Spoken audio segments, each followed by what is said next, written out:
আসসালামু আলাইকুম। আমি তৌফিক হোসেন স্বাগত জানাচ্ছি এনটিভির দেশের খবরে। ক্রাউন সিমের শিরোনাম দেখছিলেন, এবার বলছি পুরো খবর। কারফিউ জারি ও সেনা মোতায়েনের পরে সকাল থেকে পুরো রাজধানী জুড়ে বিরাজ করছে থমথমে পরিবেশ। তবে দুপুর 12টার পরে 2 ঘন্টার জন্য কারফিউ শিথিল করলে বিভিন্ন স্থানে কিছু লোক বের হতে দেখা যায়। সকাল থেকে রাজধানীর বিভিন্ন গুরুত্বপূর্ণ পয়েন্টে দেখা গেছে সেনাবাহিনীর সদস্যদের উপস্থিতি। যারা এই রাস্তায় বেরিয়েছেন তাদেরকেই সেনাবাহিনীর তল্লাশিতে পড়তে হয়েছে। বন্ধ রয়েছে অধিকাংশ দোকানপাট, রাস্তায় যান চলাচল অনেক কম। কিছু রিক্সা এবং ব্যাটারি চালিত অটোরিকশা চলাচল করছে। আর যারাই ব্যক্তিগত গাড়ি নিয়ে বেরিয়েছেন, বের হওয়ার উপযুক্ত কারণ দেখাতে হচ্ছে সেনাবাহিনীকে। সরকারি গুরুত্বপূর্ণ বিভিন্ন পয়েন্টে মোতায়েন করা হয়েছে সেনাবাহিনী। সারা দেশে কাল সকাল 10টা পর্যন্ত কারফিউ থাকায় কোটা নিয়ে রাষ্ট্রপক্ষের করা আপিল।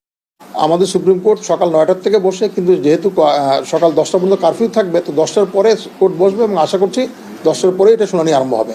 কোটাপত্র বাতিল করে যে সরকার যে সার্কুলারটা দিয়েছিল, সেই সার্কুলারটা বাতিল করার হাইকোর্টের রায়টা সঠিক হয়নি, সেটাই আমরা কোর্টের কাছে আবেদন করব। শুনেন, এটা তো আমি তো জানি না, এটা আদালতে আমি কিভাবে প্রস্তাব দিব? আদালতের কাছে তো এটা দেওয়া যাবে না। আদালতের কাছে আমরা শুধুমাত্র এই মামলার রায়টা সঠিক কি বেঠিক আমরা দেখাবো, যে কি কি কারণে এই রায়টা সঠিক হয় না, কি কি কারণে আইনের ব্যত্যয় ঘটেছে, সেটা আদালতের কাছে আমরা তুলে ধরবো। কোটা আন্দোলনের উপর ভর করে বিএনপি জামাত সারা দেশ থেকে সশস্ত্র ক্যাডারদের ঢাকায় জড়ো করেছে অভিযোগ করে আওয়ামী লীগ সাধারণ সম্পাদক ওবায়দুল কাদের বলেছেন, জনজীবনে শান্তি ফিরিয়ে আনতে সরকার বাধ্য হয়েই কারফিউ জারি করেছে। আজ এক সংবাদ সম্মেলনে তিনি এসব কথা বলেন। কোটা বিরোধী আন্দোলনের উপর ভর করে তারেক রহমানের নির্দেশে শিবির ছাত্র দলের সশস্ত্র ক্যাডার বাহিনী সহ সারা দেশ থেকে সন্ত্রাসীদের ঢাকা সিটিতে জড়ো করা হয়েছে। শেখ হাসিনা বাধ্য হয়ে এই ব্যবস্থা নিয়েছেন। আমরা দেশবাসীকে ধৈর্য ধরে সরকারের প্রশাসনকে সার্বিকভাবে সহযোগিতা করার জন্য অনুরোধ জানাব।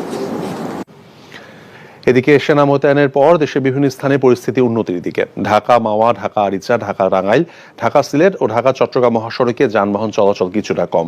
জেলা শহরগুলোতে রিক্সা এবং ব্যাটারি চালিত অটোরিকশা চলাচল করছে। বন্ধ রয়েছে অধিকাংশ দোকানপাট।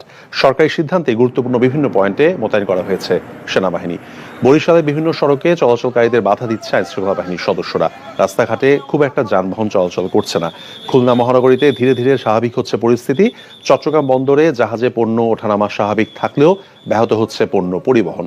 পাশাপাশি টহলে রয়েছে পুলিশ, র্যাব, বিজিবি সহ আইনশৃঙ্খলা বাহিনীর সদস্যরা। ভোলা শহরের বিভিন্ন গুরুত্বপূর্ণ স্থানে আইনশৃঙ্খলা বাহিনীর সদস্যদের দেখা গেছে। যানবাহন চলাচল স্বাভাবিক রয়েছে। ময়মনসিংহ এবং কেরানীগঞ্জে আইনশৃঙ্খলা বাহিনীর টহল দেখা গেছে।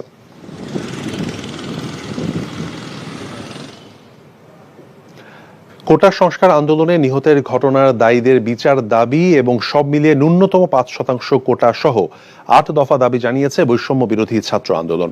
দাবি পূরণ ছাড়া সরকারের সাথে কোনো ধরনের সংলাপ হবে না বলেও জানান তারা।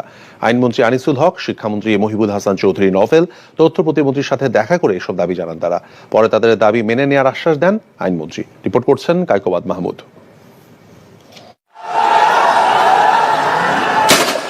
কোটা সংস্কারের দাবিতে শিক্ষার্থীদের শান্তিপূর্ণ আন্দোলন গত কয়েকদিনে সহিংসতা আর সংঘর্ষের রূপ নেয়। উদ্ভূত পরিস্থিতিতে শুক্রবার রাতে রাষ্ট্রীয় অতিথি ভবন পদ্মায় যান বৈষম্য বিরোধী ছাত্র আন্দোলনের 3 সমন্বয়ক। সরকারের প্রতিনিধির কাছে তুলে ধরেন তাদের দাবি। ছাত্রলীগ এবং যুবলীগের নেতৃত্বে যারা ঢাকা বিশ্ববিদ্যালয় সহ দেশের বিভিন্ন শিক্ষা প্রতিষ্ঠানে সাধারণ শিক্ষার্থীদের উপর অতর্কিত হামলা ও নৃশংসতা চালিয়েছে, তাদের দ্রুত বিচারের আওতায় নিয়ে আসতে হবে। 6. যে সকল বিশ্ববিদ্যালয়ের প্রশাসনের নীরব ভূমিকার কারণে শিক্ষার্থীদের উপর হামলা হয়েছে, সেই সব বিশ্ববিদ্যালয়ের ভিসি ও প্রক্টরকে পদত্যাগ করতে হবে। দায়েরকৃত সকল মামলা প্রত্যাহার করতে হবে। 8. আন্দোলনের সাথে জড়িত শিক্ষার্থীদের সকল ধরনের রাজনৈতিক, আইনি বা বিশ্ববিদ্যালয়ের প্রশাসন কর্তৃক একাডেমিক হয়রানি না করার নিশ্চয়তা দিতে হবে। এসব কথা জানাতেই তারা সরকারের মন্ত্রীদের সাথে দেখা করেছেন। আইন শৃঙ্খলা বাহিনী সহ যারা দায়ী ব্যক্তি, যারা আমাদের ভাইদের হত্যা করেছে তাদের বিরুদ্ধে মামলা দায়ের করতে হবে, তাদেরকে গ্রেফতার ও দ্রুত সময়ে বিচার করতে হবে। শহীদ ভাইদের পরিবারকে আর্থিক সহযোগিতা, মাসিক ভাতা ও পিতামাতার মতামতের ভিত্তিতে পরিবারের একজন সদস্যকে চাকরির নিশ্চয়তা দিতে হবে। 2 নম্বর দাবি, ছাত্রলীগকে উস্কে দেওয়ার জন্য এবং আইনশৃঙ্খলা বাহিনীকে ও পিতামাতার মতামতের ভিত্তিতে পরিবারের একজন সদস্যকে চাকরির নিশ্চয়তা দিতে হবে। 3, বিশ্ববিদ্যালয়ের আবাসিক হলগুলোতে প্রশাসনিকভাবে সিট বরাদ্দ দিতে হবে, সন্ত্রাসী কার্যক্রম বন্ধ করতে হবে এবং ছাত্র সংসদ চালু করতে হবে।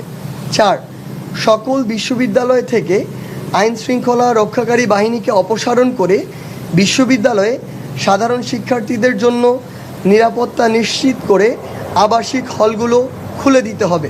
এছাড়াও কোটা 5% এনে সংসদে আইন পাশের দাবিও জানান তারা। জানান তাদের পরবর্তী কর্মসূচির কথাও। নিজ নিজ জায়গা থেকে আমাদের যারা শহীদ হয়েছে তাদের জন্য নিজ নিজ জায়গা থেকে দোয়া প্রার্থনা করা এবং কালো ব্যাজ ধারণ করার আমরা আহ্বান জানাবো। আর আইনমন্ত্রী আনিসুল হক জানান ছাত্রদের দাবি তারা শুনেছেন। তাদের দাবিটা আমরা হাতে নিয়েছি তাদের কাছ থেকে এবং আমরা 3 জনে এতক্ষণ আলাপ আলোচনা করলাম। কোটার যে পরিমাণের কথা তারা বলেছে সেটা তাদের আমরা দেখেছি এবং দেখে এটার একটা যৌক্তিক সমাধানে যাওয়া সম্ভব বলে আমরা মনে করি। Kaikobad Mahmud, NTV news.